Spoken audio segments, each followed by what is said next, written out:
Hello viewers, welcome the computer school. আশা করি আপনারা খুবই ভালো আছেন। আজকে আলোচনা করব মাইক্রোসফট এক্সেলে। ধরুন আপনাকে এরকম দুটি টেবিল দেওয়া হলো। ফার্স্ট টেবিলে দেখুন এখানে রোল নাম্বার রয়েছে, ক্লাস, সেকশন এবং স্টুডেন্ট নামগুলো খুব সংক্ষেপে এখানে আমি টাইপ করেছি। তো এরকম একটা টেবিল দেওয়া হলো এবং মার্কস দিয়ে দেওয়া হয়েছে এবং একটা রিমার্কস, একটা অপশন দেওয়া রয়েছে এবং পাশে দেখুন আর একটি স্মল একটি টেবিল রয়েছে এবং এখানে কন্ডিশন দিয়ে দেওয়া রয়েছে, অর্থাৎ 0 থেকে 50%, অর্থাৎ 50%-এর নিচে যদি হয় তাহলে সে বিলো পার্সেন্টেজ আসবে এবং 50 থেকে 60% যদি হয় তাহলে গুড এবং 60 থেকে 80 হলে সেটা ভেরি গুড আসবে এবং 80 অ্যাবভ হলে এক্সেলেন্ট আসবে। তাহলে এরকম একটা কন্ডিশন দিয়ে দেওয়া রয়েছে এবং আপনাকে বলা হলো যে এই মার্কসের ভিত্তিতে এই কন্ডিশনগুলি রিমার্কসের যে কলাম রয়েছে এই রিমার্কস কলামে অ্যাপ্লাই করুন এবং তার সাথে স্টুডেন্টের যে নাম রয়েছে সেই নামটি শেষে অ্যাড করতে হবে। তাহলে এইরকম আপনি কীভাবে করবেন দেখুন, এখানে দেখতে পাচ্ছেন এক্সেলেন্ট AXE, এখানে এক্সেলেন্ট দেখুন 80 অ্যাবভ যদি হয় তাহলে এক্সেলেন্ট, তার সাথে তার যে নাম রয়েছে সেই নামটি এখানে অ্যাড হয়ে গেছে। তাহলে এরকম আপনি কিভাবে করবেন এটাই আজকে দেখাবো। দেখুন এখানে 85 দেখতে পাচ্ছেন, আমি 71 করে দিলাম। দেখুন দেন ভেরি গুড এসছে।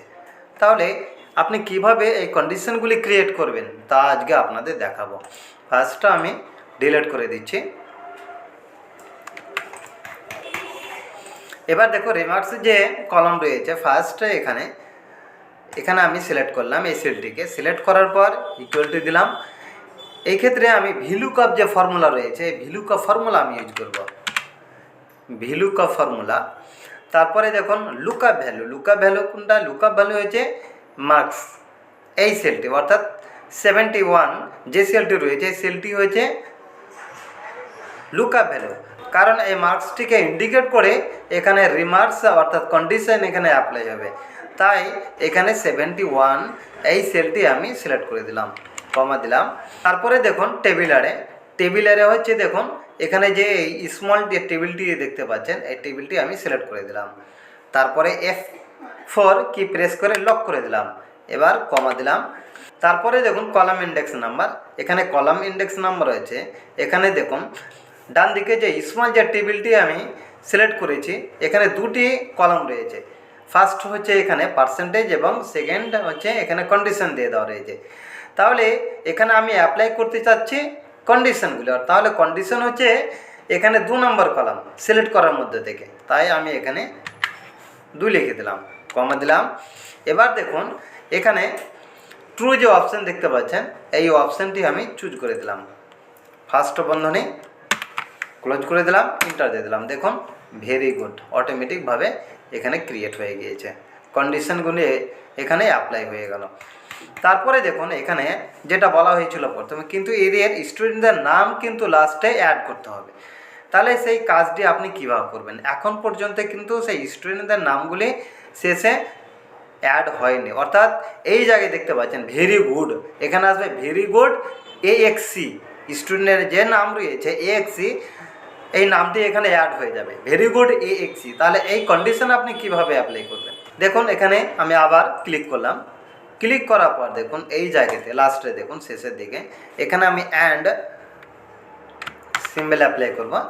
তারপরে দেখুন এখানে যে এই সেলটি দেখতে পাচ্ছেন স্টুডেন্ট নেম, এই সেলটি আমি সিলেক্ট করে দিলাম, এবার ইন্টার দিয়ে দিলাম। দেখুন ভেরি গুড AXE। এবার দেখুন নিচের দিকে নিয়ে চলে এলাম, প্রত্যেকটি দেখুন রোল অনুযায়ী প্রত্যেক ছাত্রের এরকম কন্ডিশন ক্রিয়েট হয়ে গিয়েছে। কিন্তু এখানে দেখুন আরেকটি সমস্যা রয়েছে এই জায়গাতে, এখানে কিন্তু ভেরি গুডের পর AXE একসাথে হয়ে গেছে। তাহলে এখানে একটা স্পেস চাইছে, তাহলে স্পেসটা আমি কিভাবে ক্রিয়েট করব? যেমন আবার এখানে ক্লিক করলাম, তারপরে দেখুন এখানে ট্রু ফার্স্ট বন্ধনী দিয়েছে, এই জায়গায় আমি আবার অ্যান্ড সিম্বল ইউজ করব।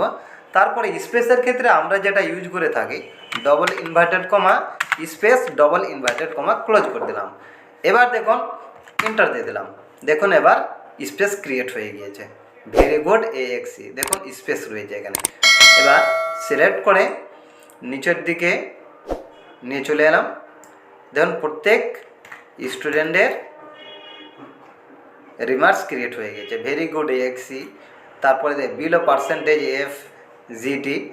এবার দেখুন আপনি 25, দেখুন এই পার্সেন্টেজ আমি 55 করে দিলাম, দেখুন সঙ্গে সঙ্গে গুড ACW হয়ে গেছে, দেখতে পাচ্ছেন। তাহলে এইভাবে আপনি কন্ডিশনগুলি ক্রিয়েট করতে পারেন এবং কন্ডিশনের পাশে নাম আপনি অ্যাড করতে পারেন। আশা করি এই ভিডিওটি আপনাদের খুবই কাজে লাগবে। এরকম অসংখ্য টিপস পেতে আমার চ্যানেলটি সাবস্ক্রাইব করুন, লাইক, শেয়ার ও কমেন্ট করুন এবং নিয়মিত ভিডিও পেতে নোটিফিকেশান অন করুন।